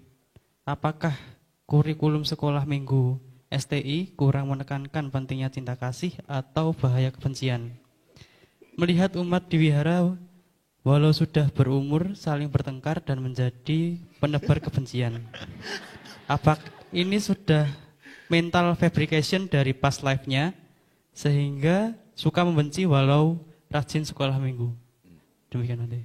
Ya, untuk yang pertama saya akui bahwasanya jumlah biku itu kurang. Sehingga di tengah-tengah umat itu ya semua ya dalam tanda kutip ini pembimbingnya itu enggak ada gitu loh. Ya, jadi memang saya terus terang saya sampaikan memang jumlah biku itu kurang. Bahkan di setiap wihara, bahkan wihara seperti yang di sini aja untuk mendatangkan dan untuk menempatkan ya, bukan mendatangkan. Kalau mendatangkan sih mampu. Tapi kalau menempatkan ini ya agak sulit. Kenapa? Karena jumlah bikunya memang sedikit. Bayangkan nih, kita pakai ngomongin bayangkan. Tapi jangan saya loh ya. Bayangkan. Kalau satu wihara ada bikunya dan biku ini aktif mengajarkan metta cinta kasih, kira-kira bagaimana? Kira-kira bagaimana? Pendidikan ini bukan hanya oral, artinya bukan hanya lewat lisan, tetapi ya sudah menjadi aktivitas harian. Ya. Lu sudah diajarkan kok masih suka membenci bagaimana Banten? Kayak itu kekuatan karma masa lampau lebih kuat ya. Ya, tapi memang butuh kesadaran ya. Seperti tadi disampaikan tentang orang kadang-kadang bisa mengembangkan metta. Kalau orang itu merenungkan tentang pahala-pahalanya. Ya, metta itu akan sungguh-sungguh kita kembangkan kalau kita ngerti banget tentang pahalanya. Kalau pahalanya itu tidak kelihatan, ya untuk mengembangkan juga masih tidak sepenuh hati. Nah, dan dalam bahasa sehari-hari kadang-kadang ya banyak hal yang mempengaruhi. Tapi terus terang dalam hal ini memang satu jumlah biku memang terbatas. Ya. Satu, yang kedua yang berlatih juga belum maksimal karena pengertian juga belum berkembang banyak. Jadi kalau seandainya apakah belum dimasukkan di kurikulum? Kurikulum sudah ada. Ya, kurikulumnya sudah ada. Tentang meditasi metta itu sudah ada. Ayo adik-adik, kita duduk sebentar ya, kita akan meditasi. Setelah baca parita, kita akan meditasi cinta kasih. Ulangi ya adik-adik di dalam hati masing-masing. Semoga saya berbahagia. Semoga papa mama berbahagia. Ya, soalnya ini saya ajarkan kalau saya diminta ngajar sekolah minggu itu. Semoga teman-teman saya bahagia. Tahu enggak apa reaksinya adik-adik? Colekin temennya. Suruh meditasi malah sibuk sendiri. Ini yang masih terjadi. Jangankan anak kecil. Orang tua juga sama. Meditasi puja bakti gitu. Meditasi dimulai. Bante sudah mengambil ancang-ancang. Ancang-ancang itu artinya persiapan. Ambillah sikap duduk yang nyaman. Nah, dia udah ngambil sikap duduk yang nyaman. Tangan di pangkuan. Kan saya waktu nginstruksikan kan belum tutup mata. Dia tangan di kantong. Nah, mata dipejamkan. Kantongnya dibuka HP-nya. Loh ini orang tua-tua loh. Ini orang tua-tua loh. Giliran meditasi kita sudah bimbing ya. Duduk yang nyaman. Tulang punggung ditegakkan, tangan di pangkuan, mata dipejamkan, dibimbing meta bhavana, semoga semua makhluk bahagia. Loh, ini orang dewasa loh, bukan siswa sekolah minggu loh. Malah balesin WA. Dan anehnya giliran meditasi selesai ikut sadu juga tuh. Ikut sadu juga tuh. Nah, jadi ini sebagai perbaikan lah ya. Jadi kalau sudah dibimbing, ya HP-nya diletakkan dulu lah. Ya, meskipun bukan baca parita, ya jangan HP-nya dibuka. Ya diletakkan.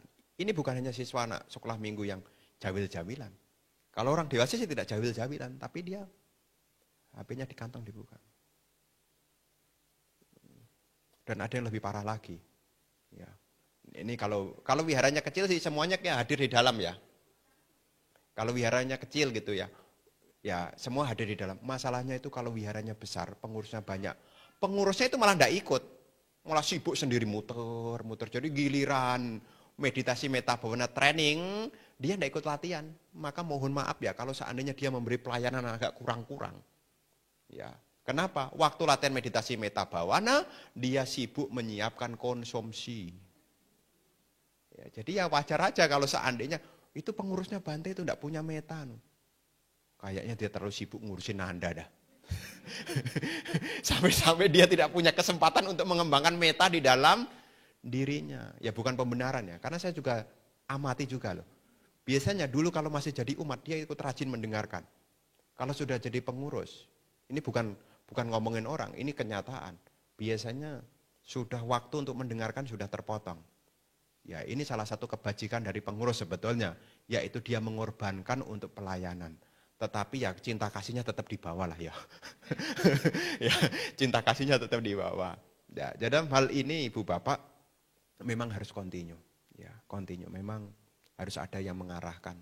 Dan setiap kali diarahkan ya tolong diikuti ya, jangan cari cara sendiri. Ya, meta bhavana ini berguna. Ya. Saya pikir begitu. Ya, kalau ada yang kurang mungkin terselip mungkin ya.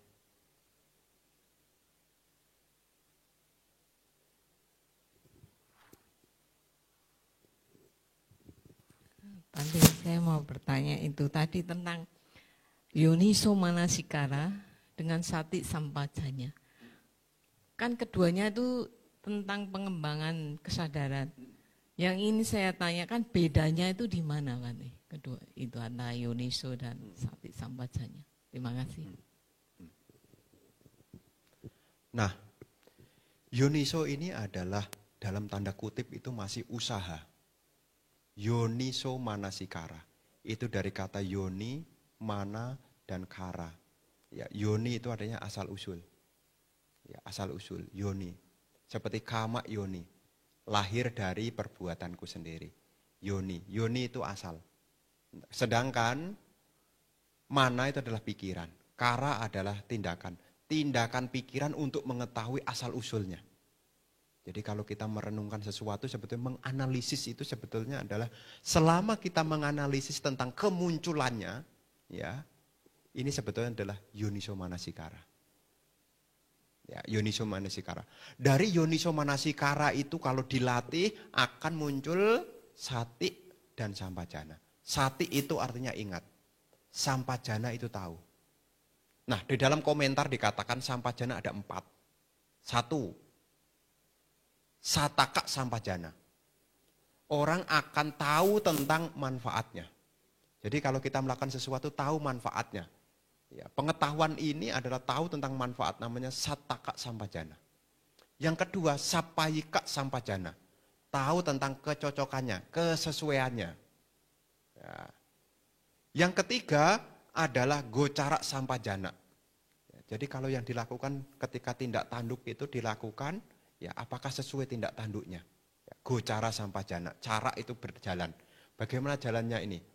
Nah, dan yang keempat adalah asamoha sampajana. Apakah saya melakukan ini bersama dengan tanpa kebodohan batin, asamoha. Nah, itu disebutkan di situ. Jadi dikatakan di dalam komentar bahwasanya sampajana ini isinya 4. Disebut dia tahu, dia bijaksana dalam hal sampajana ini. 1, dia tahu manfaatnya. 2, dia tahu kepantasannya. Dia tahu tentang aktivitasnya. Dan dia juga tahu apa yang dilakukan ini bersama enggak dengan kebijaksanaan atau tanpa kebodohan batin. Nah ini, jadi urutannya bagaimana? Untuk bisa menghadirkan sati dan sampajana mesti ada yoniso manasikara. Dari mana yoniso manasikara itu? Dari sakdama sawanang, mendengarkan dhamma. Makanya kalau Anda mendengarkan dhamma, kemudian Anda mencoba analisis. Mendengarkan itu ya. Nah, saat Anda menganalisis itu sebetulnya Anda sudah mengembangkan yoniso manasikara. Kalau berbuat jahat akibatnya menderita. Dari mana kok bisa menderita ya? Oh karena benci. Benci itu karakternya adalah panas. Jadi orang yang menderita itu ada kepanasan hati. Oh benar. Jadi menganalisis. Katanya serakah itu menderita. Apa itu serakah? Serakah itu egois. Maunya menggenggam, sulit melepas. Oh iya kalau kita sulit melepas ya kita menderita. Mau tidur, tasnya enggak dilepas, ya menderita. Mau tidur kacamatanya enggak dilepas, ya tekor. Nah, ya kan patah bisa kan. Ya, jadi supaya nyaman bagaimana? Oh ternyata ya, dengan kita melepas itu membuat kita tidak menderita. Nah usaha menganalisis dari yang kita dengar itu namanya yoniso manasikara. Dan itu menjadi bagian dari cara seseorang mencapai sotapanna. Sapurisa sangsewa, bergaul dengan teman yang baik. Sakdama sawanang, mendengarkan dengan seksama. Yoniso manasikara, memunculkan kebijaksanaan. Dan yang keempat, dhammanu dhammapati-pati. Apa yang sudah dipelajari ya, dipraktekkan. 4 hal ini juga disebut sebagai cara seseorang menjadi seorang sotapanna. Nah, di situ ada yoniso manasikara. Jadi sewaktu mendengar itu bukan angin lalu ya, tapi Anda dengan, oh, seperti topik hari ini. Kebencian itu bobotnya ada 3. Ada yang seperti melukis di air, seret, hilang. Ada benci tapi bencinya tidak lama. Oh kayak saya, biasa saya sih begitu sih. Nah mungkin Anda punya penilaian begitu. Atau malah yang ketiga tadi. Wah kayaknya ini kecenderungan saya apa-apa tak ukir deh. Nah, itu namanya yoniso manasikara, tahu ya apa yang didengar itu dianalisis. Nah, itu yoniso manasikara. Nah setelah banyak yang ditahu otomatis banyak ingat. Kalau Anda banyak tahu maka banyak ingat. Kalau tidak tahu apa yang diingat kan begitu. Banyak tahu maka banyak ingat. Setelah ingat Anda juga tahu apa yang Anda ingat. Manfaatnya, kepantasannya, aktivitasnya, termasuk juga waktu mengambil keputusan apakah bersama dengan kebijaksanaan atau tidak dengan kebijaksanaan. Itu urut-urutannya. Ya, setelah yoniso manasikara ada sati dan sampajana. Kalau orang punya sati dan sampajana, dia akan terkendali di dalam pintu indria. Pintu indrianya terkendali. Itu ada urutannya begitu. Ya. Bisa dimengerti bedanya tadi? Jadi kalau yoniso adalah awalnya, ya, awalnya bedanya di situ, usaha, ya. Sati sampajana itu nanti sudah berhasil, dia akan ingat dan tahu baik manfaatnya, baik kepantasannya, baik bersama segala aktivitasnya. Dan saat mengambil keputusan dia juga punya pertimbangan keputusan yang diambil ini bersama dengan kebijaksanaan. Begitu, ya.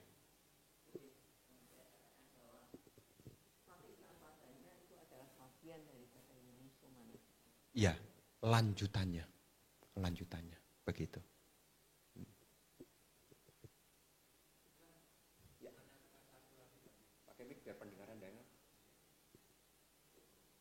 Tentang sati sampajana itu tadi Bante. Apakah bisa kita mempertebal sati sampajana lewat analisa kita saja tanpa latihan bawana? Itu saja Bante. Terima kasih. Nah, sati dan sampajana itu juga merupakan bagian dari bawana itu. Yang namanya bawana itu isinya 4. Bawana itu isinya 4. 1, apa? Mencegah hal buruk yang belum ada. Yang kedua, meninggalkan hal buruk. Yang ketiga, memunculkan hal baik yang belum ada. Dan yang keempat adalah mengembangkan hal baik yang sudah ada. Ini namanya bawana. Jadi untuk memunculkan sati dan sampajana, ya memang bagian dari bawana juga. Batin orang sudah berkembang. Ya, caranya bagaimana? Ya kalau dalam dhamma itu diawali dari apa? Pariyati dhamma. Pariyati itu belajar. Ya, makanya belajar itu kalau cara tradisional itu adalah mengulang, menghafal. Itu tradisional. Kayak saya nih, saya banyak tradisional juga. Jadi bukan yang penting maknanya, tapi saya apalin juga tuh. Ya, apalin juga. Seperti tadi. Yaitu kale nacak basita hoti itu ya dihafalin juga. Sehingga kalau dikeluarkan, ditanya, ya keluar juga. Kalau enggak dihafalin. Bante kok bisa bahasa Pali? Sekolah di mana? Bukan sekolah di mana, ngapalinya. Jadi dalam hal ini kita punya sati yang kuat itu juga hasil dari penghafalan. Penghafalan. Makanya kalau dalam meditasi itu sati itu kaitannya dengan parikama. Parikama itu permulaan. Latihan menghafal dulu. Makanya ada beberapa objek samatha itu yang pakai penghafalan. Seperti semoga semua makhluk berbahagia. Semoga semua makhluk berbahagia. Jadi sati dan sampajana itu juga bagian dari bawana. Batin yang berkembang. Kan ada 3 tuh. Dana, apa? Dana, terus sila, terus bawana. Kalau dana itu praktek kerelaan, kalau sila itu praktek tindakan, kalau bawana adalah praktek pengembangan batin. Nah, salah satu batin yang berkembang di dalamnya ada sati dan sampajana. Salah satunya. Ya. Jadi salah satunya kalau orang punya batin yang berkembang ya punya sati dan sampajana. Dia ingat dan dia juga tahu juga. Begitu ya? Ya.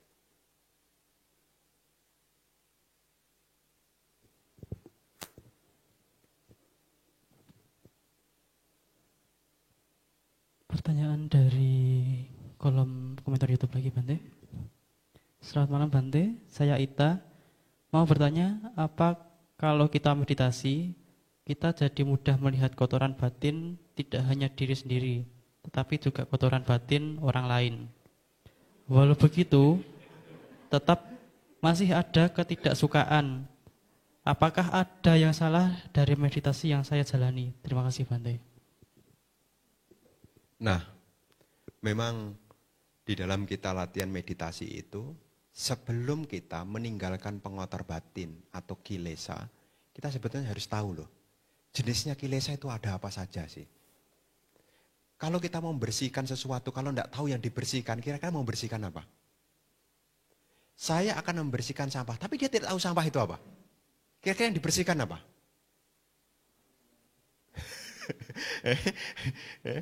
Nah, kalau ini gunanya pariyati itu ya, belajar ya. Jadi sebelum kita praktek, meninggalkan pengotor batin, kita juga harus tahu loh, pengotor batin itu apa. Sama seperti kalau di rumah, kita mau bersih-bersih. Oh saya akan bersih-bersih rumah, Bante kotor. Anda harus tahu loh, yang kotor apa. Kalau kotor lantai, berarti debu. Dia harus tahu debu di mana. Kalau debu aja enggak tahu, bagaimana membersihkan. Sama juga kalau mau bersihkan halaman. Apa yang dibersihkan? Daun aja enggak tahu apa yang mau dibersihkan. Nah, jadi dalam hal ini kita meditasi ini bukan yang penting duduk ya. Saya udah latihan loh Bante, berjam-jam duduk Bante. Kok kilesa-kilesa ini kayaknya sudah lenyap atau belum ya Bante ya? Enggak, masalahnya bukan kilesa lenyap atau belum. Kita sendiri belum enggak ngerti enggak apa itu kilesa. Hal yang membuat batin kita jadi kotor itu apa saja.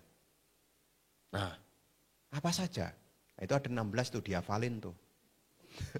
16 upah kilesa itu dihafalin tuh. Ya dihafalin supaya tahu ketika kita muncul kita tahu, oh ini kilesa. Contoh, abija atau loba. Nah ini tahu, ini kotoran batin. Tahu, kalau ini kotoran batin dipertahankan atau dibuang? Dibuang. Terus yang kedua, patiga. Patiga itu ketidaksukaan muncul. Ah ini kotoran batin nih.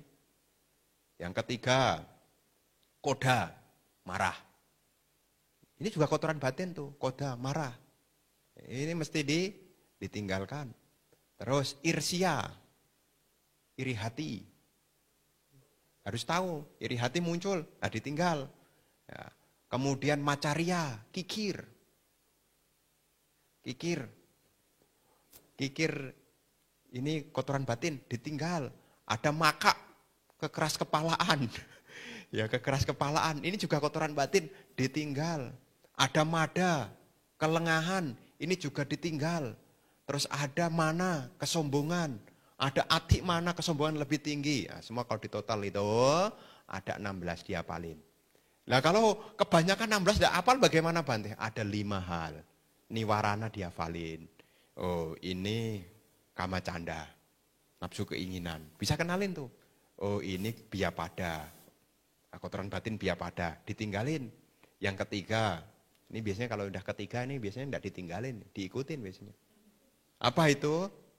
Tinamida. Sudah berusaha konsentrasi sulit itu sebenarnya kotoran batin juga tuh. Akhirnya menyerah. Terus udah kaku kuca, ini juga kotoran batin, termasuk juga wicikicah, keraguan-raguan. Ragu-ragu itu juga pengotor batin. Jadi dalam hal kita sebelum kita meninggalkan pengotor batin, kita mesti tahu apa saja sih jenisnya. Jadi kalau kita bersihkan sesuatu, kita harus tahu di mana letaknya dan tahu. Jadi bukan hanya yang penting meditasi. Ini udah ngomongnya udah wipasana soalnya. Jadi udah berbicara tentang pengotor batin. Dan pengotor batin itu harus dikenali. Ya, seperti tadi yang diceritakan tentang, apa tadi yang pertanyaan tentang, itu pengurus itu pada malah benci. Jangan-jangan pengurusnya juga tidak tahu benci itu apa. Sehingga dia apa? Tidak dia lepas kalau tidak tahu kok. Kan tidak tahu. Tubuh kita nih, kalau tidak mandi itu keluar namanya, yang kayak tanah itu namanya daki. Kalau daki itu tidak tahu kira-kira dibuang enggak? Kalau dakinya tidak tahu kira-kira dibersihkan enggak? Ya, orang baru ngomong, itu kotor, kamu mesti bersihkan. Apanya yang kotor? Memang udah dari sonanya begini kok. Ya memang dari sananya begitu, tapi ini kotor, mesti dibuang. Kalau dia tidak ngerti apa itu daki, kira-kira dibuang enggak? Jadi sebelum kita tahu bagaimana membersihkan noda batin, kita juga secara teori mesti tahu jenis-jenisnya. Kira-kira marah itu kotoran batin enggak? Marah kotoran batin enggak? Kotoran, betul kotoran. Nah, kalau kotoran kira-kira ditinggal atau disimpan? Nah, saat kita tahu, oh ini kotoran batin, maka kita belajar untuk, ini gunanya. Kenapa kita singgung tentang hal ini? Supaya kita sebelum membersihkan sesuatu, kita juga harus tahu. Makanya kalau punya karyawannya juga bertanya juga biasanya. Karena dibersihkan, karyawan juga tanya, bersihkan yang mana Pak? Kadang-kadang kan pohon kan banyak tuh. Itu pohonnya dipotong. Bahaya loh kalau salah motong. Bahaya salah motong loh. Kapan hari kan ada orang nyuruh tuh. Itu kamarnya dibersihkan itu. Semua dibersihkan semua. Padahal yang dia maksud ada bersihkan yang kotor. Itu kamar di depan dibersihkan. Dia bungkusin semua. Majikannya datang. Loh, kok kamu gulung semua nih? Loh, kok kamu gulung semua nih? Loh, tadi kan Bapak telepon. Katanya kan suruh bersihkan. Ya ini saya bersihkan. Namanya bersihkan tidak ada apa-apa. Ya udah saya bersihkan semua. Salah siapa? Nah, karena tidak tahu. Ya, coba kalau dibersihkan. Bersihkan aja spraynya. Jadi yang dibersihkan apanya? Spraynya. Jadi seperti spring bed digulung enggak? Ya enggak. Ya, lemari digeser enggak? Ya enggak. Karena sudah dipesan yang digeser adalah cuma spraynya doang. Jadi kadang-kadang ini secara pariyati ini harus tahu. Jadi ya harus tahu ya. Kapan hari ini ngasih instruksi kepada orang kalau enggak jelas itu juga salah juga loh. Termasuk kadang-kadang yang diberi instruksi kadang-kadang juga enggak mau bertanya. Ada kasus ini di wihara nih. Ini kasus di wihara nih, kasus lucu nih. Mas, tolong ambilkan obat di atas kursi. Dia ambil kursinya. Nah tadi kan Bante suruh ambil kursi. Obat di atas kursi. Mestinya diambil apanya? Obatnya. Tapi yang ketangkap apanya? Ambilkan. Ini dia masukkan kursi itu diangkat-angkat mau ke ruang makan. Lu ngapain? Orang bingung mau ngapain? Lah tadi Bante suruh ngambil kursi. Tadi dibilang suruh ngambil obat di atas kursi. Makanya kita belajar apapun harus jelas, jangan cuma sepotong. Itulah gunanya yoniso manasikara. Itu gunanya yoniso manasikara. Ya. Jadi kalau cuma sepotong nanti bisa salah loh. Ya, itu kan ibaratnya belajar dhamma juga begitu. Kalau cuma sepotong itu bahaya loh. Seperti pisau itu loh. Kalau salah memakai bahaya juga loh. Ya. Jadi dalam hal ini sebelum kita tahu kotoran batin kita ini sudah hilang atau belum, kita harus tahu tentang apa itu kotoran batin. Nah kalau kita tahu apa itu kotoran batin, otomatis kita juga tahu orang lain. Kotoran batin dia muncul, tahu dari mana? Itu dia ngomel-ngomel tuh. Nah, kan kita tahu juga, kotoran batin orang itu kita tahu tuh. Tuh, giliran dimintain tolong dia enggak bisa kan, kikir kan dia. Nah, kita tahu loh kotoran batin orang tuh, kita tahu loh. Setelah kita tahu teorinya, kan ada 16 tuh. Oh dia sombong tuh, baru ya, sombong tuh, karena tahu tuh. Setelah Anda tahu apa jenis-jenis kotoran batin, ya, nanti diapalin tuh. Judulnya adalah 16 upak kilesa tuh, diapalin. Ya, nanti diapalin supaya tahu, nanti bisa tahu loh kotoran batin orang lain loh. Nanti tahu kotoran batin orang lain loh. Wah dia iri loh Bante. Ya, dia udah tahu tuh. Jadi Anda bisa tahu tuh. Jadi diri sendiri juga tahu kotoran batinnya. Dan juga diri sendiri juga tahu kotoran batin orang lain. Setelah kita tahu jenis-jenis kotoran batinnya. Ini tidak pakai meditasi, cukup pariyati sudah tahu. Ya, begitu ya. Terima kasih Bante atas jawabannya yang telah diberikan. Mungkin pertanyaan dari kolom komentar YouTube tadi menutup sesi tanya jawab pada malam hari ini. Sebagai penutup Dhamma kelas malam ini, apakah Bante ada closing statement? Ya, dalam hal pertemuan hari ini, sebetulnya Bante persiapkan sebagai upaya untuk ketika kita memasuki tahun yang baru, sebisa mungkin juga kita meninggalkan hal yang lampau yang kurang berkenan. Salah satunya adalah kebencian. Sebisa mungkin hal-hal yang menjadi bagian dari pengotor batin termasuk kebencian, sebisa mungkin untuk kita belajar untuk ya melepaskan. Sehingga dengan pikiran cinta kasih di dalam kehidupan yang masih ada ini, hal-hal baik bisa akan berkembang dalam diri kita. Itulah harapannya di Dhamma kelas malam hari ini. Semoga dalam menjalankan tahun ini bersama dengan cinta kasih, baik di dalam berpikir, berucap, dan juga di dalam bertindak. Ya semoga Anda bisa terus berkembang di dalam Dhamma. Semoga dimanapun kita berada, semoga kita senantiasa berjumpa dengan teman-teman yang bijaksana, yang mau dan mampu menuntun kita, menunjukkan jalan menuju akhir dari penderitaan. Semoga semua makhluk berbahagia, sapi sata bawantu, sukitata.